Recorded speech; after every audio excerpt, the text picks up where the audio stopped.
A los 17 me abandonaron por una mentira repugnante que inventó mi prima. Años después volvió a buscarme exigiendo dinero por no haberme destrozado del todo, y fue entonces cuando desaté toda mi rabia contenida y reduje cada parte de su vida a cenizas. Yo tenía 32 años cuando recordé cómo había comenzado todo, aunque las imágenes de aquella época nunca dejaron de ser nítidas.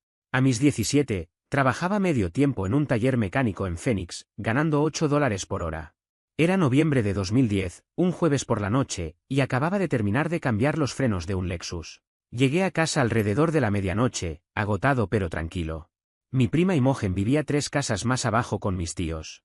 Era la niña perfecta del clan, 15 años, deportista, en el consejo estudiantil, la típica estrella familiar.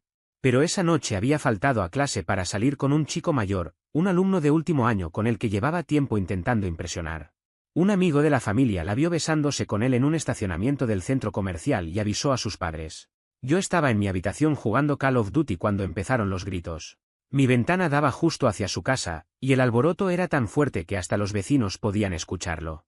Mi tío estaba descontrolado y mi tía lloraba como si acabaran de darle una noticia terrible. Puro drama de gente que no soporta enterarse de que su hija no es tan perfecta como aparenta. Subí el volumen del juego y decidí ignorarlo. Minutos después, mi teléfono empezó a sonar sin parar. Antes de que pudiera verlo, mi madre irrumpió en mi cuarto sin tocar la puerta. «Baja. Ahora mismo». Su expresión no era de preocupación, sino de acusación.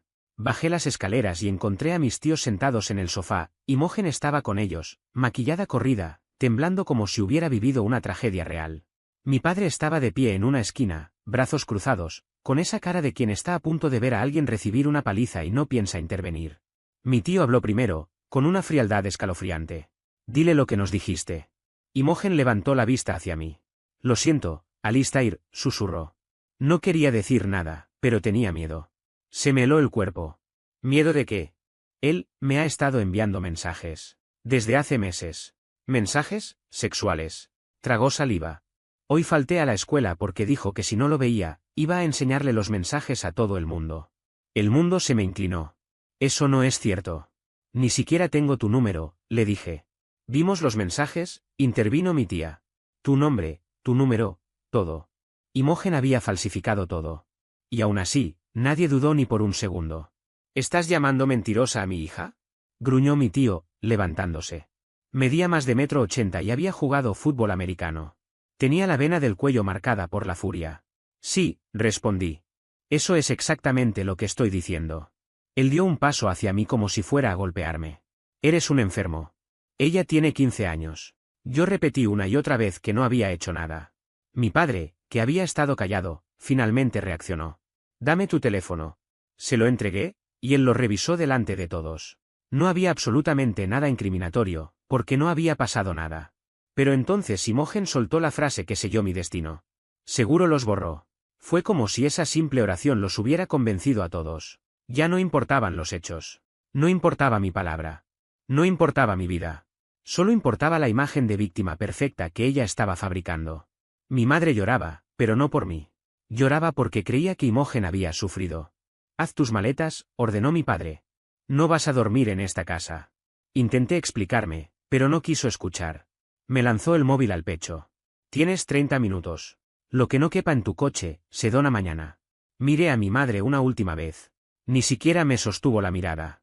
30 minutos. 17 años reducidos a una mochila, 2 bolsas de basura, mi Xbox, algunas herramientas y los $400 que había ahorrado con mi trabajo. Dejé atrás mi cuarto, mis cosas, y mi familia. Esa noche dormí en el estacionamiento de un Walmart, dentro de mi viejo Civic 2004. Al amanecer, tenía varios mensajes de mi padre, estaba oficialmente fuera de la familia. Sin apoyo económico, sin seguro, sin nada. El lunes, ya todos sabían lo ocurrido. Mi jefe en el taller no me despidió, simplemente dejó de ponerme en los turnos. Harriet, mi novia, dejó de contestar mis mensajes. Mis amigos actuaban como si no me conocieran. En los pueblos pequeños, una acusación basta para destruirlo todo, sin importar si es verdad. Duré 2 semanas más en Phoenix. 2 semanas de miradas acusadoras en el supermercado. 2 semanas de gente cambiándose de acera al verme. 2 semanas siendo tratado como un depredador sin haber cometido nada. El punto final fue cuando salí del gimnasio y encontré la palabra pervert grabada con una llave en la puerta de mi coche. Había testigos. Ninguno vio nada. Nadie quería involucrarse. Esa misma noche retiré mis $400, llené el tanque y conduje hacia el este sin un destino claro. No miré atrás. Vivir en tu coche a los 17 años es tan miserable como suena. Pasé por Albuquerque, pero me pareció demasiado cerca de Arizona. Seguí avanzando hasta llegar a Austin, Texas, con $50 y un cuarto de tanque. La ciudad era ideal, grande, joven y suficientemente caótica como para que nadie preguntara demasiado. Dormía en mi coche detrás de un gimnasio 24 horas donde pagaba $10 solo para poder ducharme. Trabajaba lo que saliera, mudanzas, excavaciones, carga y descarga. Pagos en efectivo, comida barata, días agotadores. Pero había algo que no había sentido en semanas. Libertad. Nadie me veía como un monstruo. Nadie me insultaba. Nadie se alejaba de mí. Por primera vez desde aquella noche, ya no tenía que cargar con el peso de una mentira que casi arruinó mi vida. Conseguir un ingreso fijo me tomó apenas unas semanas después de marcharme de casa. Un supervisor de una obra en construcción me contrató sin hacer preguntas, mientras llegara puntual, trabajara duro y aceptara el pago en efectivo cada viernes, él estaba satisfecho. Y así fue como, tras 3 meses de jornadas pesadas, pude reunir lo suficiente para alquilar una habitación en una casa compartida con otros 4 tipos. $200 al mes por un colchón en el suelo y acceso a un baño. Aún así, después de haber dormido dentro del viejo Civic durante tanto tiempo, aquello me parecía casi un hotel. A los 18 conseguí mi GED. Por las noches empecé clases en el Community College, administración, contabilidad, economía básica. Siempre había tenido facilidad con los números, así que me adapté rápido. De día trabajaba en construcción, durante las noches, estudiaba. Y los fines de semana inicié un pequeño proyecto paralelo, compraba aparatos electrónicos descompuestos y los revendía reparados. Todo comenzó con un Xbox roto que conseguí por $20. Compré una pieza por 5 más y, tras cambiarla, lo vendí por 80. Fácil, siempre y cuando uno tuviera paciencia y el tiempo para hacerlo. En menos de un año tenía un método claro: visitar casas de empeño y tiendas de segunda mano, revisar artículos subvalorados, repararlos y publicarlos en línea. No era glamoroso, pero era mi propio camino. Para 2013 ya vivía en un pequeño estudio. Minúsculo, sí, pero tener una cama real, una cocina propia y ningún trasto ajeno tirado por todas partes me hacía sentir como si hubiera comprado un palacio. Continué recuperando y revendiendo electrónicos, solo que en mayor escala, laptops, consolas, teléfonos. Empecé también a comprar lotes de liquidación completos, y en semanas buenas, obtenía ganancias de más de $2000. Fue entonces cuando entendí que podía convertir aquello en una empresa formal. En 2015 registré una LLC, Torres Electronics, dedicada a reparación y reventa. Al poco tiempo renté una pequeña bodega y contraté a mi primer empleado, un muchacho llamado Oliver, habilidoso con las computadoras. El negocio creció más rápido de lo que jamás imaginé. Había una enorme demanda de electrónicos reacondicionados a buen precio, siempre y cuando realmente quedaran bien reparados. Para 2018 ya contaba con 6 empleados y manteníamos contratos con varias compañías locales para gestionar sus equipos. Mi vida profesional iba en ascenso. La personal, un poco menos. Me costaba tener relaciones duraderas. El miedo constante a que mi pasado reapareciera me hacía mantener a las personas a distancia.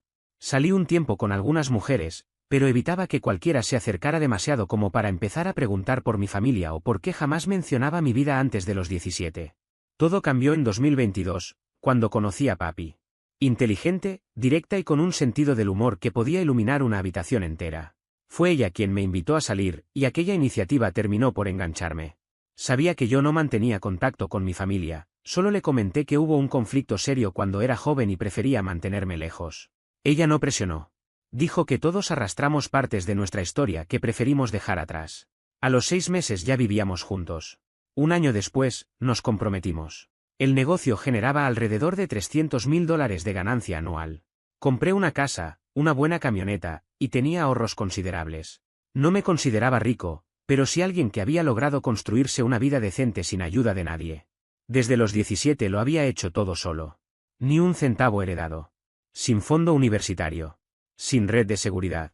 Solo mi voluntad para no permitir que las mentiras de Imogen arruinaran mi futuro. Y entonces sonó mi teléfono. Número desconocido. Estuve a punto de dejarlo sonar, pero algo me impulsó a contestar. Hola. Alistair. Alistair Torres. La voz era más áspera que la última vez que la escuché, pero la reconocí de inmediato. Se me heló el cuerpo. Número equivocado. Espera, no cortes. Por favor. Necesito hablar contigo. Es importante. Debí cortar. Debí bloquear el número, incluso lanzar el teléfono al suelo y aplastarlo. Pero, en vez de eso, respondí. ¿Cómo conseguiste este número? He estado buscándote por años. No fue sencillo, pero finalmente te encontré por el registro de tu empresa. Torres Electronics. Al parecer, te ha ido bastante bien. Sentí tensión en la mandíbula. ¿Qué quieres? Escuché que te comprometiste. Felicidades. Había veneno en su tono. Papi, ¿verdad? Es bonita. ¿Me estás espiando? Estoy pasando por un momento muy duro, Alistair. Tengo 2 hijos. 2 padres distintos, ambos unos inútiles que no pagan manutención. Trabajo medio tiempo en un med spa, pero la renta sube sin parar y el costo de la guardería es una locura. Me estoy ahogando. Pensé que tú podrías ayudarme. Ya sabes, familia ayudando a familia. Solté una carcajada incrédula. ¿Quieres dinero? Pensé que $50.000 serían suficientes. Cubrir deudas, el auto, un depósito para mudarme. No parece tanto para alguien con un negocio exitoso. Estás totalmente desequilibrada. Ah, sí. Porque aún tengo aquellas capturas. Las que guardé cuando me acosabas. Conservo todo, Alistair. Y estoy segura de que papi no las ha visto. Imagino que no conoce tu pasado. Lo que le hiciste a tu prima de 15 años. El golpe emocional fue brutal. 13 años construyendo una vida nueva, y ella reaparecía dispuesta a destruirlo todo. Papi no te creería, logré decir, respirando hondo. ¿Segurísimo? Soy muy convincente. Y tengo 2 niños que alimentar. Nada que perder. Tú, en cambio, tienes mucho más en juego. Un negocio próspero, una casa bonita, una prometida encantadora. Sería una lástima que todo se viniera abajo. Vete al demonio, Imogen. 50.000 antes de fin de mes solo envío todo a papi, a tus socios y a cualquiera que pueda interesarse por la verdadera historia de Alistair Torres. Tú decides. Corto.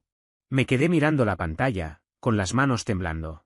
Después de tantos años avanzando por mi cuenta, después de encontrar una mujer que me hacía sentir en paz, Imogen volvía para intentar arruinarlo todo por $50.000, simplemente porque había tomado malas decisiones y elegido a 2 padres irresponsables para sus hijos. No le dije nada a papi. Convencido de que Imogen blufeaba.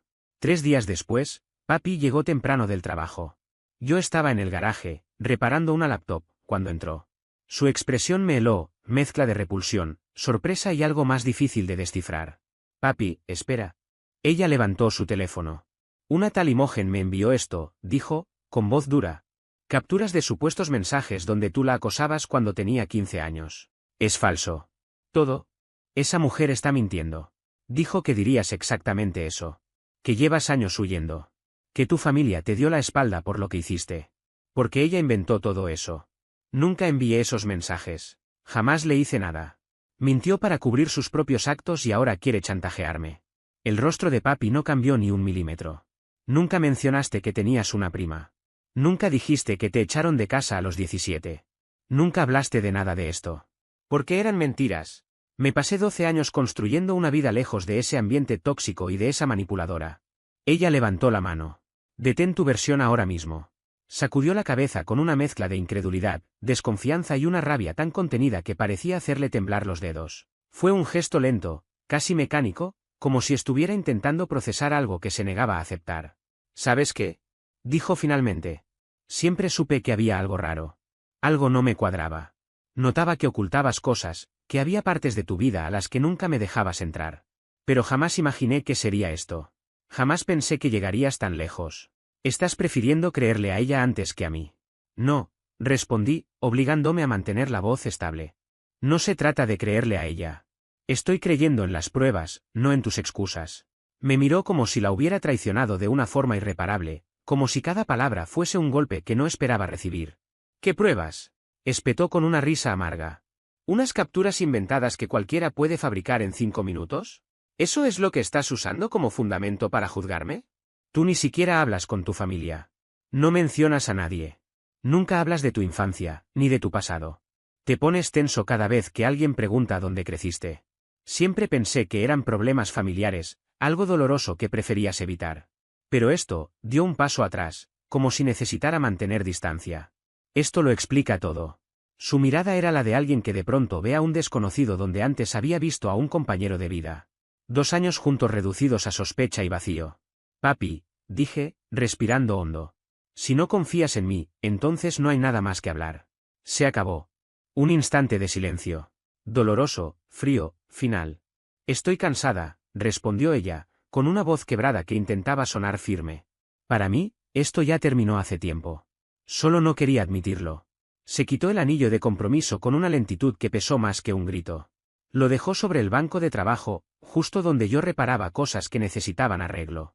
Ironías de la vida, nosotros ya no lo teníamos. Siempre hubo algo raro en ti, murmuró. Algo, roto. Algo que traté de ignorar porque quise creer en ti. Pero ya no puedo. No voy a casarme con alguien capaz de algo así. No soy capaz de nada, respondí, sintiendo el calor en la garganta. No hice absolutamente nada. Eso, susurró ella sin mirarme. Eso dicen todos. Dio media vuelta y caminó hacia la salida sin mirar atrás, como si la decisión ya estuviera sellada desde antes de entrar. Cada paso fue un eco contra la pared del garaje, una cuenta regresiva hacia el final. Vendré mañana por mis cosas. No estés aquí. Cerró la puerta. Y así, sin más, desapareció. Me quedé de pie, solo, sosteniendo ese anillo que todavía conservaba el calor de sus manos. Era como si hubiese vuelto a convertirme en ese chico de 17 años que una vez fue señalado injustamente, sin derecho a explicarse, sin poder defenderse, reducido a la impotencia absoluta. Pero ya no era un adolescente perdido. Era un adulto cansado de que otros escribieran su historia por él. Esa noche hice lo que debía haber hecho 13 años atrás, empezar a construir mi defensa, ladrillo por ladrillo, verdad por verdad. Fui directo a lo básico. Revisé todos los registros electrónicos que aún conservaba del 2010, archivos que había guardado por pura costumbre, casi por instinto de supervivencia. Movimientos bancarios, recibos digitales, transacciones que mostraban dónde había estado cada día. Era como recorrer una versión olvidada de mí mismo. Luego pasé al paso siguiente, investigar a Imogen. No tuve que esforzarme demasiado. Sus redes sociales eran un mapa abierto de su vida. Facebook e Instagram estaban completamente públicos, como si no supiera, o no le importara, el valor de la privacidad. Pasé horas revisando publicaciones antiguas, fotos mal iluminadas, stories destacadas que parecían sacadas de una colección de dramas personales. Su vida entera exhibida en imágenes cuidadosamente seleccionadas, mostrando lo que quería que el mundo viera, no lo que realmente era. Entre esas fotos encontré a sus dos hijos, Kayum, de 6 años, y Elle, de 4. Distintos apellidos. Distintos padres. Los etiquetados en publicaciones viejas eran dos hombres completamente diferentes entre sí. Uno tenía la apariencia de alguien que vivía entre excesos y decisiones impulsivas, tatuajes mal hechos, camisetas de talles dudosos, una bebida barata siempre en la mano. El otro era un aspirante a rapero de SoundCloud con una cuenta abandonada desde hacía años, llena de vídeos grabados con mala calidad y letras genéricas sobre superar la traición. Las publicaciones de Imogen contaban una historia repetida hasta el cansancio, madre soltera luchando contra un mundo injusto, trabajos de medio tiempo, quejas constantes sobre lo duro que era todo. Indirectas sobre cuentas sin pagar, alquiler atrasado, notificaciones de desalojo que publicaba entre lágrimas virtuales y luego borraba en cuestión de horas. Era un ciclo predecible, casi programado. Fui capturando pantalla de todo. Pero lo más llamativo no eran los detalles superficiales, sino el patrón subyacente, una maquinaria de manipulación emocional perfectamente calibrada. Posvictimistas. Mensajes ambiguos diseñados para generar lástima. Indirectas que parecían lanzadas con precisión quirúrgica hacia quien estuviera dispuesto a rescatarla. Cada cierto tiempo surgía una nueva crisis, un drama diferente, siempre con ella como la víctima absoluta y los demás como verdugos injustos. Incluso encontré publicaciones de 2019 donde aseguraba que su exmarido la maltrataba financieramente porque no pagaba sus tarjetas de crédito tras el divorcio. Para ella, todo era culpa de alguien más. Nunca responsabilidad propia. Guardé cada evidencia, organizándola por fecha y tipo, como si estuviera construyendo un expediente legal. Después llamé a mi viejo amigo Oliver, un genio de la informática que todavía me debía un favor por haberlo recomendado en su primer trabajo serio. Sabía que él podía ver detalles que para la mayoría pasarían desapercibidos. Necesito que revises unos archivos, le dije. Supuestas capturas del 2010. Quiero demostrar que son falsas. ¿Análisis forense? Perfecto. Mándamelas. Le envié exactamente las mismas capturas que Imogen le había entregado a papi, idénticas a las que habían destruido mi reputación ante mis padres 13 años atrás. Oliver me llamó 3 días después, directo al punto. Hermano, esto es falsificado hasta la médula. Y de forma torpe, además. Te muestro. Compartió pantalla y empezó a señalar errores tan evidentes que me sorprendía no haberlos visto antes. Mira esto, dijo, ampliando la imagen. El formato de fecha.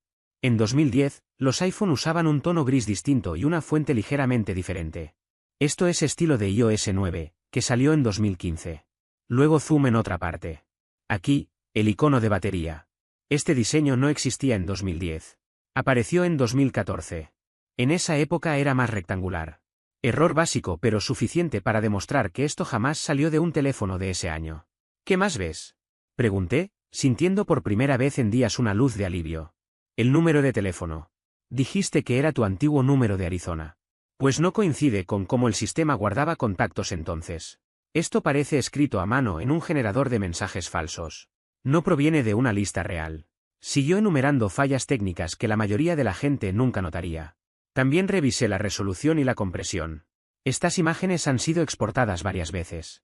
El patrón de degradación del IPEG indica múltiples ediciones. Una captura auténtica de 2010 no tendría esta pérdida a menos que hubiera pasado por varias aplicaciones de edición o conversiones torpes.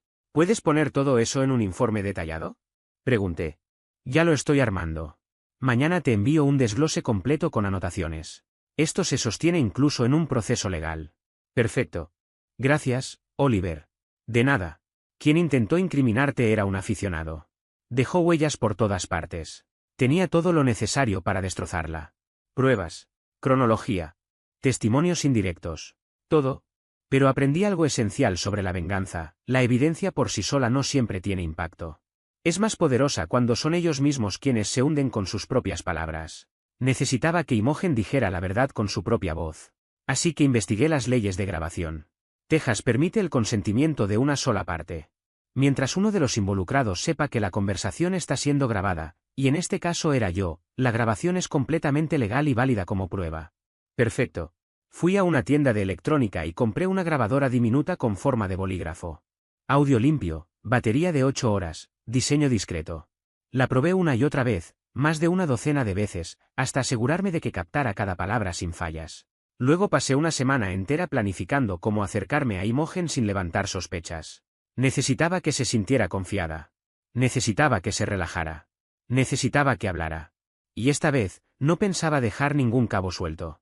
Yo necesitaba que Imogen creyera que tenía el control. Que sintiera que llevaba ventaja, que pensara que me tenía acorralado. Solo así bajaría la guardia, solo así hablaría libremente y admitiría lo que había hecho sin darse cuenta de que cada palabra quedaría registrada. Mi objetivo era simple, que ella misma revelara toda la verdad, y luego usar esa confesión para acabar con ella de manera definitiva. Pero antes tenía que hacer una llamada. Utilicé un teléfono desechable, no quería que tuviera acceso a mi número real. Cuando respondió, su voz sonó tensa, casi desesperada. Soy Alistair, dije sin rodeos. Necesitamos hablar. Del otro lado escuché un suspiro de alivio. Gracias a Dios, ¿eso significa que vas a reunirte conmigo mañana? En Do Hermanos, el que está en MCDAO. Al mediodía. Y ven sola. ¿Por qué sola? Porque quieres el dinero, ¿no? Pude prácticamente sentir cómo sonreía. Estaré ahí. Yo llegué 30 minutos antes. Elegí una mesa en la esquina del fondo, donde el ruido ambiental era lo suficientemente bajo como para que el grabador captara todo sin problemas, pero lo bastante alto para que nadie cercano entendiera la conversación. Coloqué un bolígrafo con micrófono oculto sobre la mesa como si fuera un simple objeto para tomar notas. Presioné el botón de grabación y esperé. Imogen apareció a las 12:05. El tiempo no había sido amable con ella. La que alguna vez fue la estrella del instituto ahora parecía desgastada, con un cansancio profundo grabado en el rostro. Se sentó frente a mí, observándome con cautela. Así que cambiaste de opinión, dijo, sin perder tiempo. Lo estoy considerando, respondí. Pero antes necesito entender por qué estás haciendo esto ahora, después de 13 años. Se encogió de hombros con total desinterés. Te lo dije, estoy en la ruina. 2 hijos, trabajos de porquería, 0 apoyo. Tú estás bien económicamente. Me pareció lógico. ¿Y cómo se te ocurrió recurrir al chantaje? Una sonrisa pequeña, arrogante, cruzó su rostro. Siempre supe dónde estaban esas capturas. Las había pensado usar antes, pero nunca tuve el valor. Y luego vi que tu negocio iba bien. Pensé, ¿por qué no? Al final, me debes algo. ¿Yo te debo? Pregunté, manteniendo el rostro impasible. Claro. He cargado con la culpa de lo que pasó durante 13 años. Eso vale algo, ¿no? El grabador captaba cada sílaba. Yo seguía sin mostrar emoción. ¿Y cómo hiciste aquellas capturas? Se acomodó en el asiento, claramente feliz de hablar de sí misma. Ese siempre había sido su punto débil, una vez que la dejabas explayarse, no sabía callarse. Había una app, explicó. Te permitía crear conversaciones falsas, hacer que pareciera que alguien decía lo que tú quisieras. Pasé como 2 horas esa noche ajustándolo todo para que se viera real. Fue casi divertido, de una manera retorcida. Debió ser complicado, con 15 años, dije. Estaba aterrada, admitió sin rubor. Me habían pillado con Lois y sabía que mis padres iban a matarme, quitarme el teléfono, el voleibol, todo. Necesitaba algo grande que desviara su atención. ¿Y tú estabas ahí? Hizo una pausa y me miró como si nada. No lo tomes personal. Podría haber sido cualquiera. Solo estabas en el lugar equivocado en el momento equivocado. Tuve que controlar mis manos para no cerrar el puño. ¿Y nunca te importó lo que me causó? Ni un poco. Desvió la mirada. A veces, supongo. Pero mírate. Estás bien. Mejor que bien. Así que, al final, funcionó. Estuve sin hogar a los 17, respondí. Ella chasqueó la lengua, molesta. Pero ya no lo estás. Lo superaste. Perdón si sonó feo, pero, eres exitoso. Deberías agradecerme. Todo ese sufrimiento seguro te hizo más fuerte. Se inclinó hacia mí con fastidio. No tengo tiempo para tus dramas. ¿Vas a darme los 50.000 o no? Ese es el número que tú exigiste, respondí. Exacto, dijo. Y si no cumples, entonces papi recibirá más capturas. Y tus socios también. Incluso podría presentar una denuncia. Ya sabes, fingir que por fin estoy lista para hablar de lo que me hiciste hace 13 años. Ese discurso vende mucho últimamente. ¿Mentirías a la policía? Pregunté. Ya mentí a todo el mundo. ¿Qué importa una más? Se burló. Y nadie te creería. Madre soltera con 2 niños contra un tipo con un pasado sospechoso y sin familia. Tú terminarías en la lista de agresores, y yo sería una sobreviviente en las noticias. Cada palabra era oro para la grabación. ¿Y tus hijos? Pregunté. ¿De verdad quieres enseñarles que el chantaje es aceptable? Mis hijos son la razón por la que hago esto, dijo sin dudar. Estoy a punto de ser desalojada otra vez. No me importan las lecciones morales. Haré lo que sea. Así que destruiste mi vida a los 15 y quieres volver a hacerlo ahora que tienes 30. Sin remordimientos. Me siento mal por tener que hacerlo, respondió, pero no por hacerlo. Hay una diferencia. Me recosté en el asiento y crucé los brazos. ¿Y qué pasaría si pudiera demostrar que todo fue mentira? Su sonrisa tembló. No puedes. ¿Y si tuviera un análisis forense? Pruebas de que las capturas fueron fabricadas. Todos tus errores. Cada detalle. Eso fue hace 13 años. A nadie le importaría. A los tribunales sí, repliqué. Especialmente cuando descubran que estás cometiendo chantaje ahora mismo. Un delito grave. 3 a 5 años de prisión, Imogen. Si decido denunciarte. No lo harías, murmuró. Inténtalo y verás. Me incliné hacia adelante. Aquí están tus opciones. Primera, publicas una confesión completa en redes sociales. Facebook, Instagram, todo. Explicas cómo fabricaste las conversaciones, cómo mentiste, cómo destruiste mi vida para salvar la tuya. Con una disculpa pública. Ella negó con furia. Ni loca. Segunda opción, continué, uso todo esto. La grabación, tus amenazas, tu confesión. Presento una demanda por difamación, daño emocional y pérdida de ingresos. Te arruino legalmente durante los próximos 10 años. Su rostro perdió todo color. Y yo, por primera vez en mucho tiempo, sentí que finalmente recuperaba el control. Cuando abrí la boca para hablar, lo hice con la tranquilidad de alguien que lleva años esperando ese momento. Era una calma firme, casi helada, que contrastaba por completo con el caos que se abría paso en su expresión. Voy a denunciarte penalmente por chantaje, dije despacio, dejando que cada palabra la golpeara. Y también enviaré todo este material a protección de menores.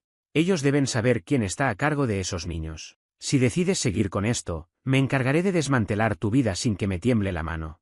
Lo haré tan meticulosamente que terminarás deseando no haber pronunciado jamás mi nombre.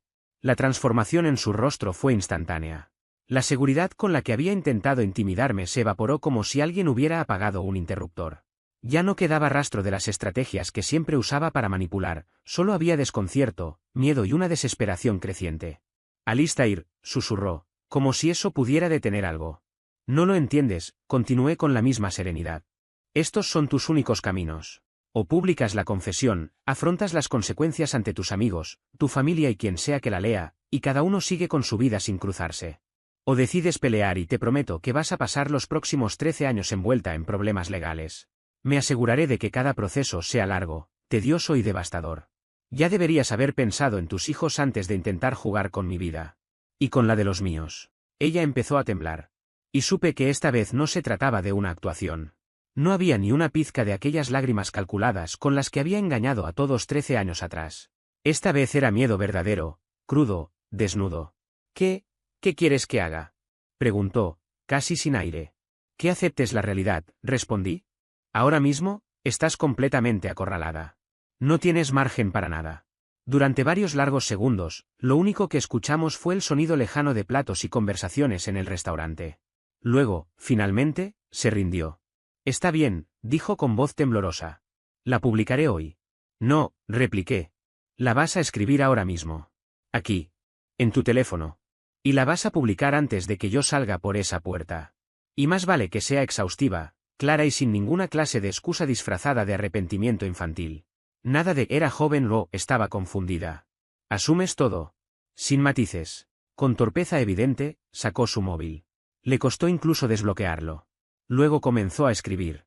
Yo me acomodé en la silla, atento a cada movimiento. Fueron 20 minutos eternos en los que la vi borrar, reescribir, suspirar, poner el teléfono sobre la mesa para limpiarse las lágrimas y volver a intentarlo. Cada tanto me mostraba una parte y yo le señalaba dónde debía ampliar, qué detalles faltaban o qué frases intentaban suavizar su responsabilidad.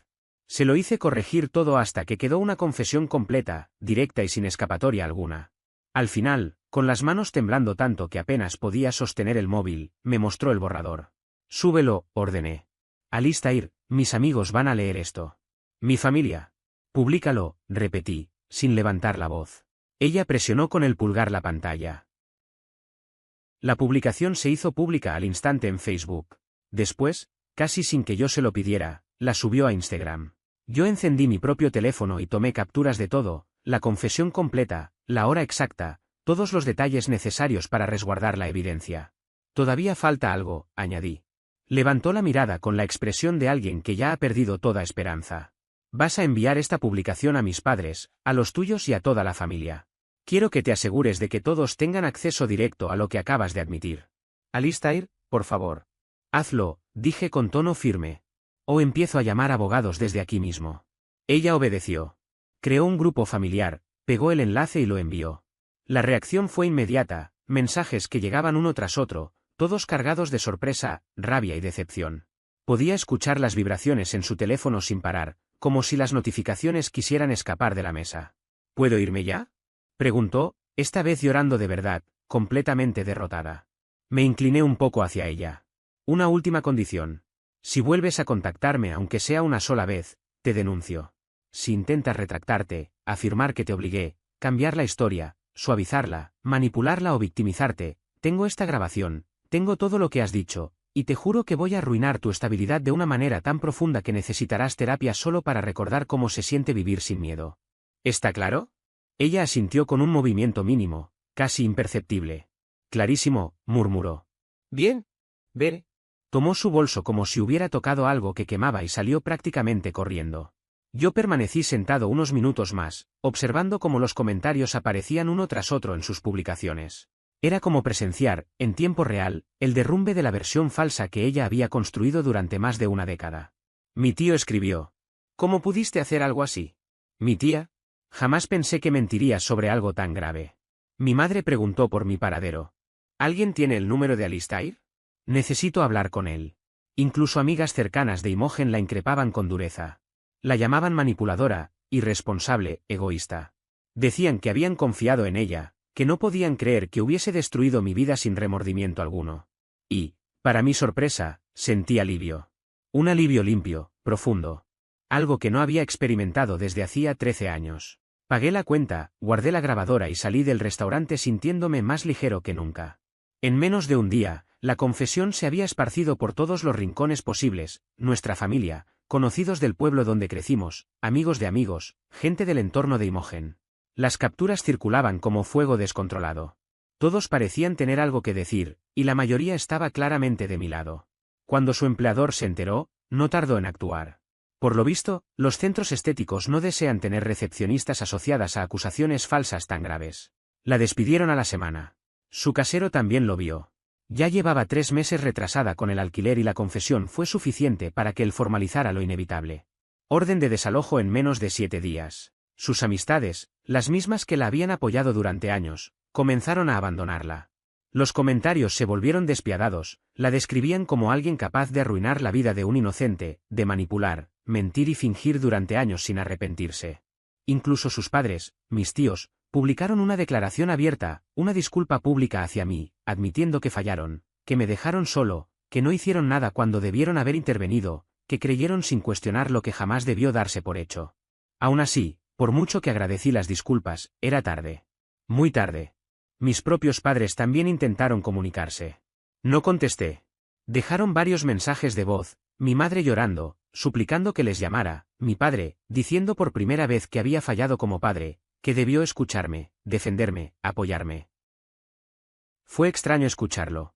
De alguna forma reconfortante, pero a la vez vacío.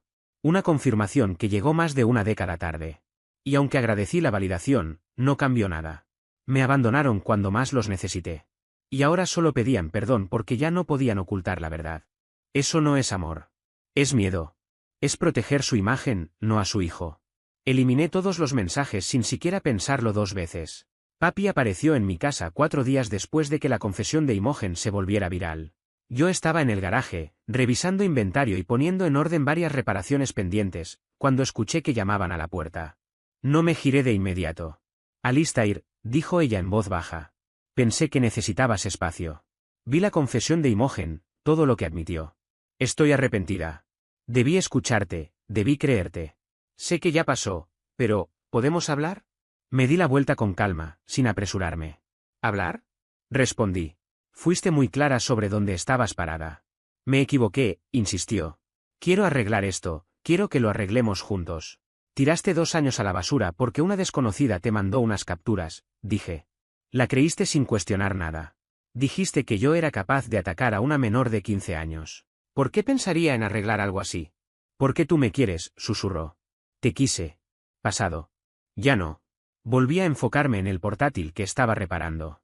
Ella siguió allí, inmóvil, tratando de procesar mis palabras. No puedes volver cuando te das cuenta de que la arruinaste, continué. Las decisiones tienen consecuencias. Alistair, susurró mi nombre entre llantos, estamos. Papi, se acabó. Escuché cómo su respiración temblaba. No levanté la mirada. Pasados unos minutos, escuché el sonido metálico de algo golpeando el banco de trabajo, el anillo. Después, sus pasos alejándose y la puerta cerrándose con suavidad. La ironía de todo era que, gracias a la confesión de Imogen, las personas que realmente pagaron las consecuencias fueron sus hijos. Servicios de Protección Infantil recibió un aviso anónimo, y desde luego, no fui yo, alertando sobre una madre que había admitido falsificar denuncias y utilizar la extorsión como herramienta. Hicieron una visita al hogar y descubrieron que estaba a punto de ser desalojada, sin empleo, con facturas acumuladas y sin forma de sostenerse. Los niños terminaron temporalmente con sus abuelos mientras ella intentaba ordenar su vida, algo que, siendo realistas, nunca iba a lograr. Una semana después del escándalo, recibí un correo larguísimo de mi tío, excusas, justificaciones, palabras vacías. Decía que solo habían intentado proteger a su hija, que no tenían forma de saber que mentía, que esperaba que yo pudiera perdonarlos. Agregó, como si nada, que estaban ayudando a Imogen con los niños, que estaba en una situación difícil y que, si yo podía aportar económicamente, eso ayudaría a sanar a la familia. Me reí tanto que casi tiré la silla hacia atrás. Aquellas mismas personas me habían echado de la casa a los 17, habían creído mentiras sin pruebas, me dejaron cargar con ese peso durante más de una década, y ahora querían dinero. Para ella. Para la que destruyó mi vida. Obvio que no. Ni lo consideré. 6 meses después, mi vida había tomado un ritmo nuevo y estable. El negocio de electrónica seguía funcionando sin problemas. De hecho, había contratado a 2 empleados adicionales y ya manejábamos contratos comerciales. Tenía ingresos constantes, una reputación impecable y libertad absoluta.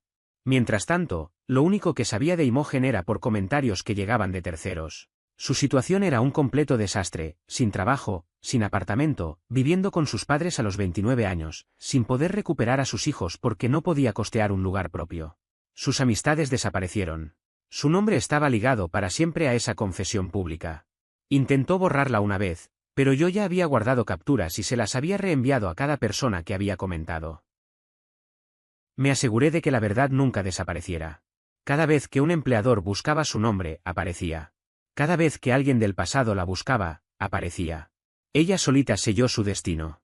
Y yo, finalmente, solté esa carga que llevaba desde hacía 13 años. La necesidad de demostrar mi inocencia desapareció.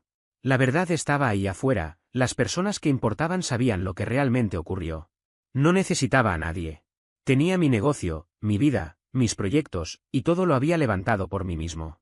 En esa misma etapa, descubrí un pasatiempo que terminó cambiándome el rumbo: restaurar autos clásicos. Compré un Chevelle SS del 69 en una venta de bienes por $12.000. Era un montón de óxido, pero el chasis estaba entero y los números coincidían. Pasaba mis noches en el garaje, pieza por pieza, reconstruyéndolo. Era terapéutico. Trabajar en algo destrozado para dejarlo mejor que nunca me parecía el reflejo perfecto de lo que había vivido. Cuando terminé el coche 6 meses después, lo subí a Brina Trailer solo para ver qué pasaba. No esperaba nada extraordinario, en mi cabeza, tal vez alguien apasionado por los clásicos se interesaría y, con suerte, recuperaría lo invertido. Pero en cuestión de horas, la publicación explotó. Comentarios, ofertas, gente preguntando detalles minuciosos del motor, del estado de la suspensión, del proceso de restauración. Para cuando cerró la subasta, el Chevelle se había vendido por una cifra que me dejó paralizado unos segundos frente a la pantalla. Fue la primera vez en mucho tiempo que sentí que algo que había construido con mis propias manos tenía un valor que nadie podía discutir, ni minimizar, ni cuestionar. Ese golpe de realidad me hizo replantear mis prioridades. Empecé a revisar anuncios, visitar almacenes viejos, recorrer subastas y meterme en cualquier garaje que pareciera esconder un vehículo abandonado. Compraba proyectos en estados lamentables, autos sin pintura, cubiertos de polvo, piezas perdidas, motores muertos. Y aún así, allí veía potencial. En cada uno encontraba una forma de concentrarme, de liberar frustraciones y de transformar algo destruido en algo admirable. En menos de un año, había convertido ese pasatiempo en una segunda línea de ingresos. 12 autos restaurados, docenas de jornadas interminables entre cables, herramientas y olor a aceite. Cada venta superaba mis expectativas, no solo en dinero, sino en la sensación de conquistar un terreno que nadie podía quitarme. La gente no preguntaba por mi pasado, no mencionaba lo ocurrido con Imogen, no buscaba escándalos. Solo querían saber si podía devolverle vida a un clásico que llevaban años imaginando manejar. El negocio de electrónica continuó creciendo sin tropiezos, y las restauraciones empezaron a financiar oportunidades aún más grandes. Inversiones inteligentes, ahorros consistentes, contratos estables. Poco a poco, mi vida comenzó a sentirse mía de verdad. Sin sombras del pasado, sin deudas emocionales pendientes, sin tener que demostrarle nada a nadie. A los 31 años, mis cuentas sumaban alrededor de $1.1 millones. No era una cifra para retirarme mañana, pero sí una tranquilidad que jamás imaginé tener cuando me echaron de casa siendo adolescente. Esa libertad financiera y emocional no llegó de la mano de nadie. Fue producto de insistir cuando otros dudaron, de seguir moviéndome cuando intentaron frenarme, de construir algo propio con un nivel de disciplina que nunca me reconocieron. Hoy miro hacia atrás sin rencor, pero con absoluta claridad. Mi familia, papi, Imogen, todos ellos se convirtieron en capítulos cerrados. La carga que me impusieron ya no existe. La vida que tengo ahora nació de mis manos, de mis herramientas, de mis decisiones.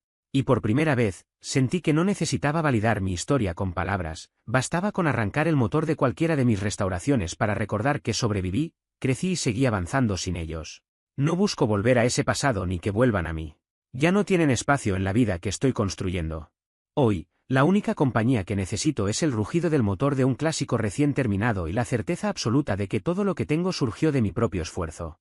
Y esa, más que cualquier venganza, es la mejor victoria que pude haber conseguido.